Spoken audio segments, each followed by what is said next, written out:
Honourable Alberts.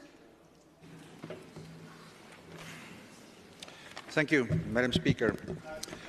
I think that we can all agree that Gauteng, as the economic engine room of South Africa and the country as it is at a crossroads.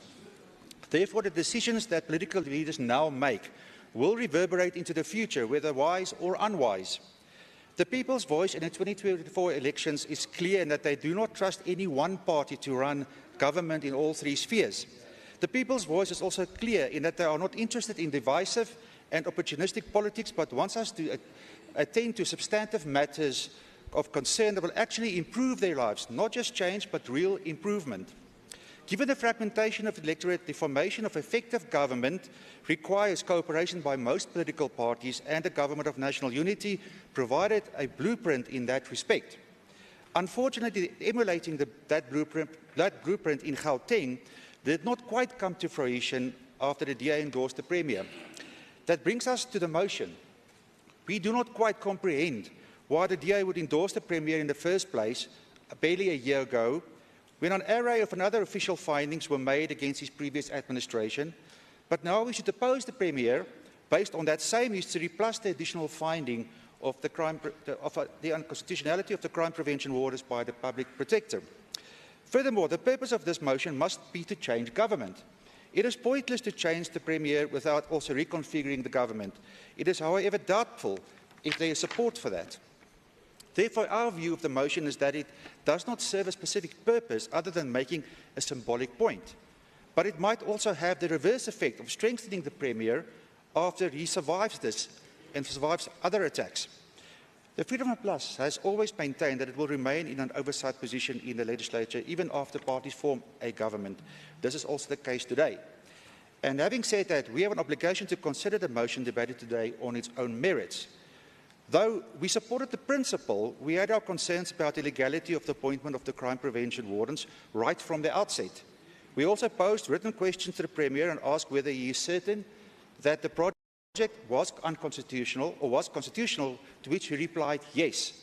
But it was not, and we are all beholden to the Constitution. Therefore, as dysfunctional as the motion is, we will support it in principle to underscore the importance of the Constitution. We will also, in response, submit a policy and legislative proposal to implement a constitutionally sound community safety initiative in support of the SAPS for the Premier to consider. In final, we also propose that this motion rather becomes the starting point to start discussions anew about forming a more inclusive government of provincial unity going forward, to jointly address the pressing socio-economic issues and situation of Gauteng's residents.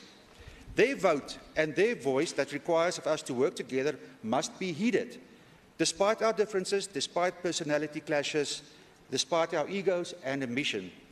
So let's do the impossible, actually work together and turn Gauteng around for the people who live here. And for that, I'm looking at you, the ANC and the DA. Thank you. Thank you, Honourable Alberts. Honourable Letsoalo. The leaders now make will reverberate into the future, whether wise or unwise. The people's voice in the 2024 elections is clear in that they do not trust any one party to run government in all three spheres. The people's voice is also clear in that they are not interested in divisive and opportunistic politics, but wants us to attend to substantive matters of concern that will actually improve their lives, not just change, but real improvement. Given the fragmentation of the electorate, the formation of effective government requires cooperation by most political parties, and a government of national unity provided a blueprint in that respect. Unfortunately, emulating that blueprint in Gauteng did not quite come to fruition after the DA endorsed the Premier. That brings us to the motion.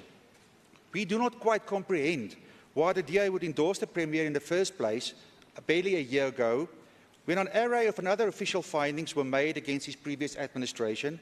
But now we should oppose the Premier based on that same history, plus the additional finding of the unconstitutionality of the crime prevention orders by the public protector. Furthermore, the purpose of this motion must be to change government. It is pointless to change the Premier without also reconfiguring the government. It is, however, doubtful if there is support for that. Therefore, our view of the motion is that it does not serve a specific purpose other than making a symbolic point. But it might also have the reverse effect of strengthening the Premier after he survives this and survives other attacks. The Freedom Front Plus has always maintained that it will remain in an oversight position in the legislature even after parties form a government. This is also the case today. And having said that, we have an obligation to consider the motion debated today on its own merits. Though we supported the principle, we had our concerns about the legality of the appointment of the crime prevention wardens right from the outset. We also posed written questions to the Premier and asked whether he is certain that the project was unconstitutional or was constitutional, to which he replied yes. But it was not, and we are all beholden to the Constitution. Therefore, as dysfunctional as the motion is, we will support it in principle to underscore the importance of the Constitution. We will also, in response, submit a policy and legislative proposal to implement a constitutionally sound community safety initiative in support of the SAPS for the Premier to consider. In final, we also propose that this motion rather becomes the starting point to start discussions anew about forming a more inclusive government of provincial unity going forward, to jointly address the pressing socio-economic issues and situation of Gauteng's residents. Their vote and their voice that requires of us to work together must be heeded, despite our differences, despite personality clashes, despite our egos and ambition. So let's do the impossible, actually work together and turn Gauteng around for the people who live here. And for that, I'm looking at you, the ANC and the DA. Thank you. Thank you, Honourable Alberts. Honourable Letsoalo. The leaders now make will reverberate into the future, whether wise or unwise. The people's voice in the 2024 elections is clear in that they do not trust any one party to run government in all three spheres.